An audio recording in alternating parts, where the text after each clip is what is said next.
하나님께서 주신 말씀은 요한계시록 10장 1절부터 11절까지 말씀입니다. 신약성경 408페이지 요한계시록 10장 1절부터 11절 찾아서 교독하겠습니다. 10장 1절 하나님의 말씀입니다.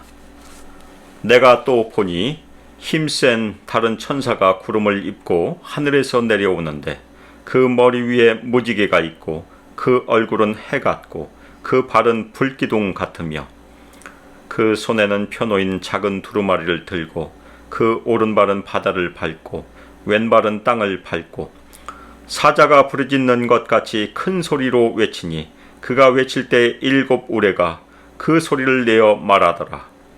7 우레가 말을 할 때 내가 기록하려고 하다가 곧 들으니 하늘에서 소리가 나서 말하기를 7 우레가 말한 것을 인봉하고 기록하지 말라 하더라. 내가 본 바 바다와 땅을 밟고 서 있는 천사가 하늘을 향하여 오른손을 들고 세세토록 살아계신 이 곧 하늘과 그 가운데 있는 물건이며 땅과 그 가운데 있는 물건이며 바다와 그 가운데 있는 물건을 창조하신 이를 가리켜 맹사여 이르되 지체하지 아니하리니 7째 천사가 소리내는 날 그의 나팔을 불려고 할 때에 하나님이 그의 종 선지자들에게 전하신 복음과 같이 하나님의 그 비밀이 이루어지리라 하더라. 하늘에서 나서 내게 들리던 음성이 또 내게 말하여 이르되 내가 가서 바다와 땅을 밟고 서 있는 천사의 손에 펴놓인 두루마리를 가지라 하기로 내가 천사에게 나아가 작은 두루마리를 달라 한즉 천사가 이르되 갖다 먹어버리라. 내 배에는 쓰나 내 입에는 꿀같이 달리라 하거늘 내가 천사의 손에서 작은 두루마리를 갖다 먹어버리니 내 입에는 꿀같이 다나 먹은 후에 내 배에서는 쓰게 되더라. 그가 내게 말하기를 내가 많은 백성과 나라와 방언과 임금에게 다시 예언하여야 하리라 하더라. 아멘. 이 시간 다시 예언하여야 하리라라는 설교 제목으로 주님의 말씀을 증거하도록 하겠습니다. 제가 오래전 1994년에서 95년까지 여기서 멀리 떨어져 있지 않은 펜실베니아 알렌타운에 살 때 다니던 작은 한인교회에서 당시 AT&T 벨랩에 근무하는 신실한 신지로부터 그가 예수님을 믿게 된 동기를 들은 적이 있었습니다. 그는 서부의 유명한 대학원에서 전자공학을 전공하는 유학생이었고 미국에 올 때는 불신자였습니다. 그런데 어느 날 첫눈에 반한 아가씨를 만났는데 그 아가씨가 예수님을 믿지 않는 사람과는 만날 수가 없다고 거절을 해서 할 수 없이 그 아가씨가 다니는 교회에 가서 목사님이 하시는 성경 공부에 참여를 하였습니다. 그런데 그는 성경 공부 도중에 아주 신기한 체험을 하였습니다. 마침 그때 출애굽기를 공부하면서 출애굽기에 나오는 장면들을 동영상처럼 환상처럼 보는 체험을 하게 된 것입니다. 그는 그 체험을 계기로 예수님을 믿고 주님을 따르는 신실한 제자가 되었습니다. 우리는 이제껏 예수님의 제자인 요한이 본 환상을 살펴보고 있습니다. 요한은 환상을 직접 보았지만 우리는 직접 보지 못하고 요한이 묘사한 것을 읽고 듣고 있습니다. 그런데 만일 우리도 요한이 본 환상을 일부분이라도 볼 수 있다면 우리의 신앙에 어떠한 변화가 있을까요? 아마도 우리는 지금의 모습보다 더한 열정과 헌신으로 주님을 섬기지 않을까 생각해 봅니다. 우리도 요한이 전달하는 환상을 조금이라도 볼 수 있도록 성령께서 우리의 영적인 눈을 열어주시길 기도함으로 오늘 말씀을 함께 살펴보기를 원합니다. 6째인 심판과 7째인 심판 사이에 삽입이 되어 있는 내용이 있었습니다. 마찬가지로 오늘 말씀은 6째 나팔 심판과 7째 나팔 심판 사이에 삽입된 내용입니다. 요한은 다른 힘센 천사가 구름을 입고 하늘에서 내려온 것을 보았다고 증거하고 있습니다. 5장 2절에서도 힘센 천사가 등장했었고 18장 21절에서도 또 한 번 등장할 것입니다. 5장 2절에서 힘센 천사는 큰 음성으로 누가 그 두루마리를 펴서 그 인을 떼기에 합당하냐 외쳤었습니다. 그런데 여기서는 다른 힘센 천사가 등장한 것입니다. 그래서 어떤 해석자는 이 힘센 천사 그룹이 있는 것이 아닌가 그렇게 생각하고 있습니다. 그런데 구름을 입었다는 것은 구름을 타고 오시는 예수님의 모습과 관련이 있습니다. 그리고 그 천사의 머리 위에 무지개가 있었다고 요한이 증거하는데, 저희가 이미 살펴본 것처럼 요한계시록 4장 3절에서 무지개가 하나님의 보좌를 둘러쌌습니다. 그리고 그 천사의 얼굴은 해 같았다고 말합니다. 얼굴 해 같다는 것은 요한계시록 1장 16절에 그리스도의 얼굴을 묘사할 때 사용되었었습니다. 그리고 그 천사의 발은 불기둥 같다고 증거하고 있는데, 이 말은 1장 15절에서 예수 그리스도의 발을 풀무불에 단련한 빛난 주석 같다고 묘사한 것과 흡사합니다. 또한 이 천사의 발이 불기둥 같다는 것은 광야에서 여호와께서 이스라엘과 함께 하실 때 불기둥으로 함께 하신 것을 연상케 하는 말입니다. 따라서 이 천사는 하나님이나 예수 그리스도에게만 적용될 수 있는 모습을 보여주고 있습니다. 따라서 이 천사가 보여주는 신적인 속성, 그것을 반영한 모습은 이 천사가 맡은 역할이 하나님의 구속적 메시지를 대신하는 아주 중요한 역할을 하기 때문이라고 이해할 수 있습니다. 그 힘센 천사가 그의 손에 펴놓인 작은 두루마리를 들었습니다. 이 작은 두루마리는 앞에 등장한 7인으로 인봉된 두루마리와는 다른 책으로 보입니다. 이 작은 두루마리는 열려졌고 계속해서 열려져 있는 상태입니다. 따라서 이 작은 두루마리에 기록된 계시는 우리 교회 시대에 계속해서 선포되어야 하는 메시지라는 의미입니다. 그 천사는 그의 오른발로 바다를 밟고 왼발로는 땅을 밟고 있었습니다. 발로 밟고 있다는 말은 주권을 의미하기 때문에 이 천사는 바다와 땅의 주권을 가지신 그리스도에게서 위임을 받아 온 세상에 대한 계시를 요한에게 전달을 하고 있는 것으로 저희가 이해할 수 있습니다. 이 계시는 오늘 말씀 문맥에서 예수 그리스도를 거부하는 세상을 향하여서는 심판을, 하나님의 백성을 향하여서는 구속을 이루는 사실을 포함하는 계시입니다. 그 천사가 사자가 부르짖을 때와 같이 큰 소리로 외쳤습니다. 그런데 구약 호세야 11장 10절에서는 사자처럼 소리를 내신 분은 여호와 하나님이시라고 증거하고 있습니다. 호세야 11장 10절, 그들은 사자처럼 소리를 내시는 여호와를 따를 것이라. 여호와께서 소리를 내시면 자손들이 서쪽에서부터 떨며 오되. 이 천사는 지금 하나님의 음성을 대신하고 있는 것입니다. 그런데 그 천사가 외칠 때 7 우레가 그 소리를 내어 말했습니다. 이 7 우레의 소리는 천사의 외침의 반응으로 나온 것입니다. 이 7 우레의 소리는 누구의 소리인지 확실치 않습니다. 그런데 시편 29편에서는 하나님의 소리가 7번 반복이 되는데 3절에서는 하나님께서 우레소리를 내신다고 기록하고 있습니다. 시편 29편 3절, 여호와의 소리가 물 위에 있도다. 영광의 하나님이 우레소리를 내시니 여호와는 많은 물 위에 계시도다. 아멘. 따라서 이 7 우레의 소리는 하나님의 보좌에서 나오는 하나님의 음성의 충만함을 언급하는 것으로 보입니다. 요한은 7 우레가 말할 때에 그 말을 막 기록하려고 했습니다. 그런데 요한은 하늘로부터 소리를 들었습니다.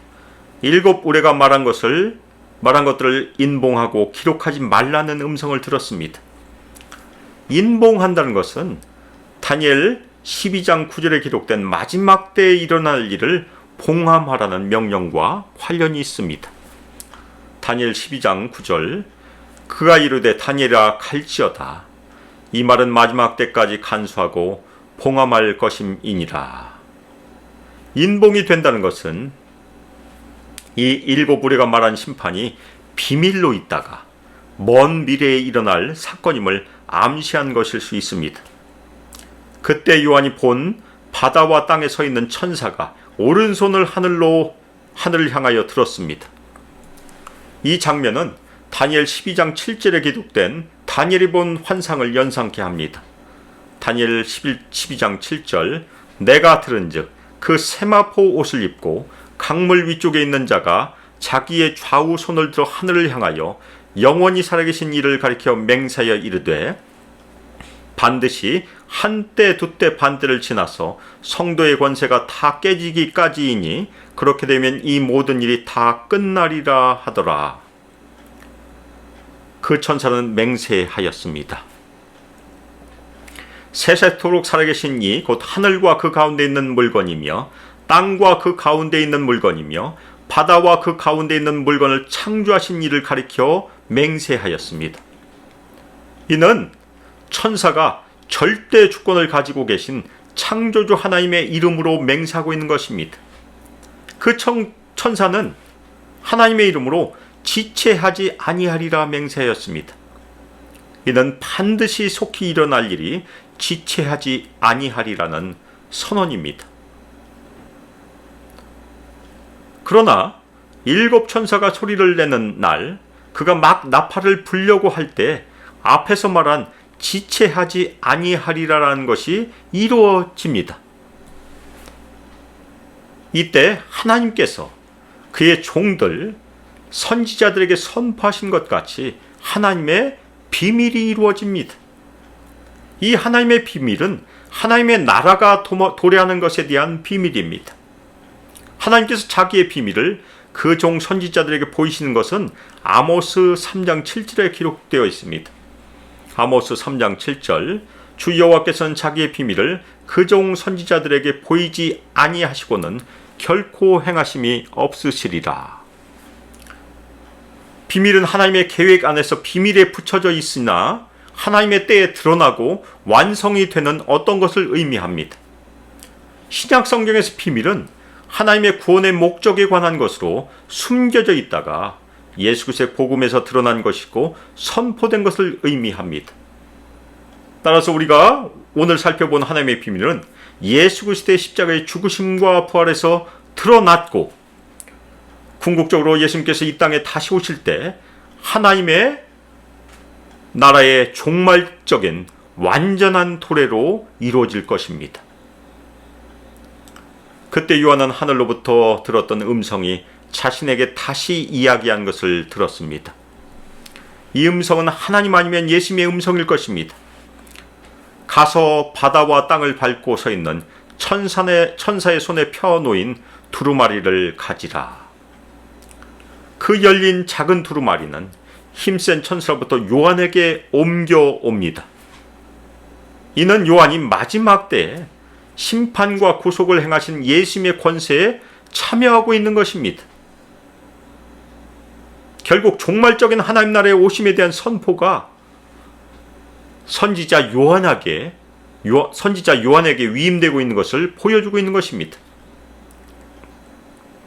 요한은 천사에게 가서 작은 두루마리를 달라고 말했습니다. 이는 요한이 선지자로 부름받았음을 말해주고 있습니다. 그 천사가 요한에게 말했습니다. 갖다 먹어버리라. 이 두루마리를 먹는 것은 선지자가 두루마리의 메시지를 먹음으로 완전히 그 메시지와 동일화되는 것을 암시합니다. 그것이 내 배를 쓰게 만들 것이다. 이 말은 복음의 메시지를 거부하는 사람들에게 임하는 하나님의 심판에 관한 메시지이기 때문에 배를 쓰게 만들 것이라는 의미입니다. 그러나 내 입에선 꿀처럼 달 것이다. 달다는 것은 생명을 주시는 하나님, 구속을 주시는 하나님 자신의 말씀을 포함하기 때문에 탄 것입니다. 요한은 그 천사의 손에서 작은 두루마리를 받아서 그것을 먹었습니다. 그 천사의 말대로 요한의 입에서는 그것이 꿀같이 달고 요한이 그것을 먹었을 때 요한의 배에서는 쓰게 되었다고 요한은 증거합니다. 요한은 선지자로서 사역을 계속할 때 기쁨과 쓰라림을 함께 맛보게 될 것입니다. 우리 성도들도 이 지상의 삶에서 예수님의 제자로서 살아갈 때 기쁨과 쓰라림을 맛보게 될 것입니다. 우리는 하나님으로부터 은혜도 경험을 하지만 연단의 시기도 지나가는 것이 우리의 신앙의 여정이고 지금은 우리가 연단의 시기를 지나가고 있습니다. 그리고 그 천사가 요한에게 말했습니다. 너는 다시 예언하여야 하리라. 요한은 1장에서 선지자로 부름을 받았기 때문에 다시라는 말은 요한이 선지자로서의 사명을 다시 받는 것으로 이해할 수 있습니다. 그리고 많은 백성과 나라와 방언과 임금에게 예언하라고 사명이 요한에게 주어집니다. 예언의 대상이 많은 백성과 나라와 방언과 임금, 곧 세상이란 말입니다. 요한은 앞에서는 교회 공동체에게 예언을 하라고 부름을 받았었습니다. 그런데 지금은 예수 그리스도를 거부하는 세상에게 심판과 구속의 메시지를 예언하라고 다시 부름을 받은 것입니다. 이 예언은 예수 그리스도를 거부하는 이 세상의 운명과 심판에 대한 것이며 그리고 회개하는 사람에게만 소망과 구원이 있음을 다시 예언하라는 사명을 요한에게 확신시켜주고 있는 것입니다. 우리는 오늘 말씀 가운데 네가 다시 예언하여야 하리라는 말씀을 통해서 요한이 세상에 대하여 심판과 구속의 메시지를 선포하는 선지자 사명을 받은 말씀을 같이 살펴보았습니다. 지금 요한은 우리에게 없고 당연히 천국에 예수님과 함께 있습니다. 따라서 요한이 받은 선지자 사명은 교회 공동체에게 주어졌습니다. 우리 교회 공동체는 요한에게 주어진 선지자적인 사명으로 선지자적인 사명을 받은 것입니다.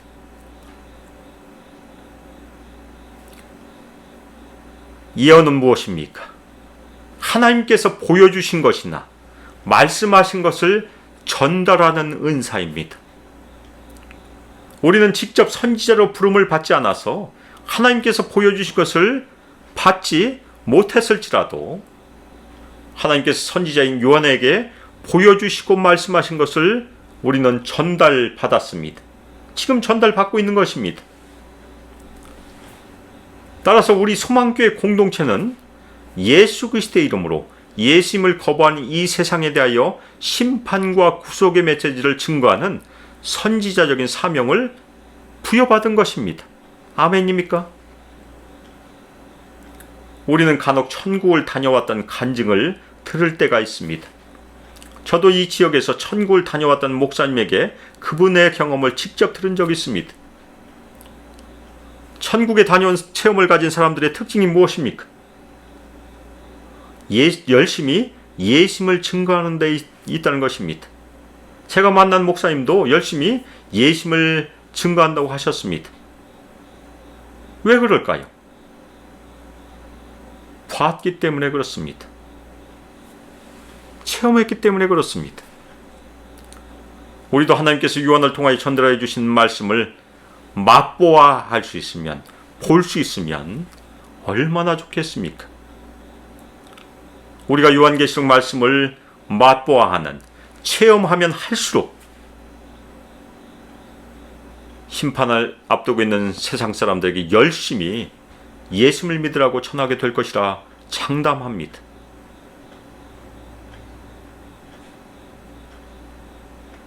왜 그렇습니까? 마지막 때가 가까워지고 있기 때문입니다. 심판이 가까워지고 있기 때문입니다. 사랑하는 소망교회 성도 여러분, 이 어려운 시기에 우리에게 하나님께서 찾으시는 일꾼이 필요합니다. 먼저는 이 어려운 시기에 하나님께서는 기도의 일꾼을 찾으실 것입니다. 야고보서 5장 17절 18절에서 엘리야는 우리와 성정이 같은 사람이지만 혼자 간절히 기도했을 때 하나님의 기적의 역사가 임했습니다. 야고보서 5장 17절 18절 엘리야는 우리와 성정이 같은 사람이로되 그가 비가 오지 않기를 간절히 기도한즉 3년 6개월 동안 땅에 비가 오지 아니하고 다시 기도하니 하늘이 비를 주고 땅이 열매를 맺었느니라. 엘리야가 우리와 성정이 같다는 것은 우리에게도 간절한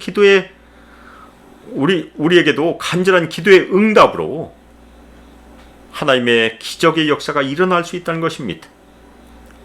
그래서 이 야고보는 앞절 16절에 의인의 간구는 역사함이 크다고 말하고 있는 것입니다. 여기서 의인은 누구입니까?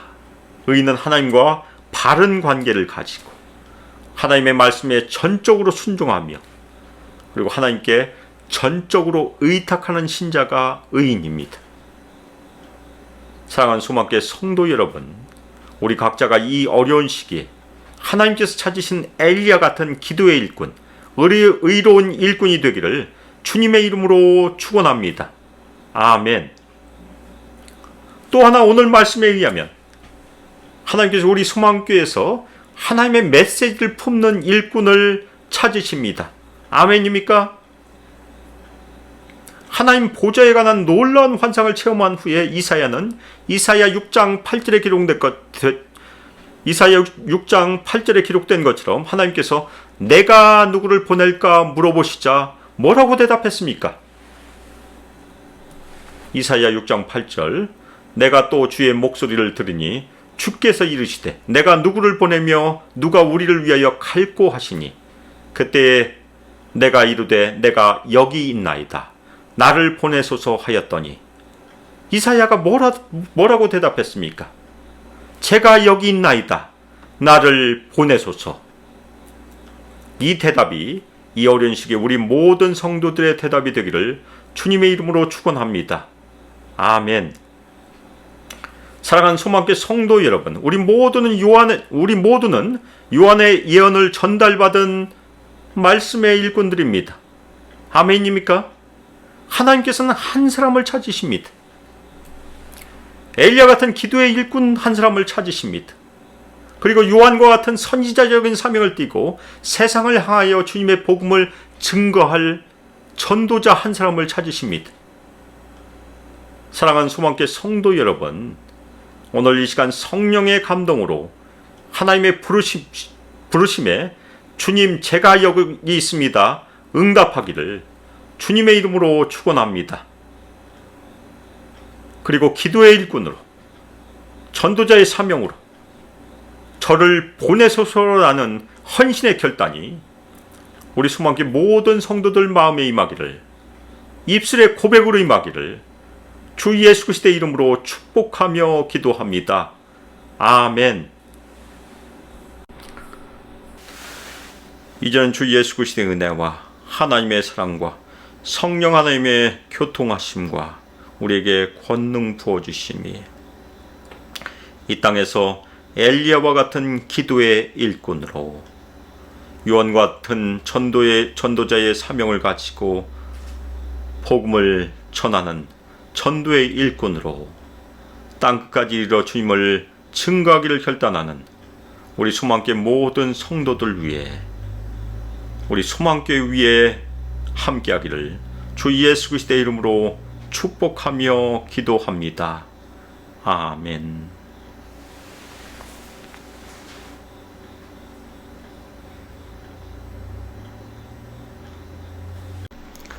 사랑하는 소망교회 성도 여러분, 하나님께서 우리에게 선물로 주신 새로운 한 주 동안 매일 건강하시고 기뻐하시고 감사하시고 또한 항상 기도로 주님을 섬기시길 주님의 이름으로 축원합니다. 늘 승리하시길 축원합니다. 아멘.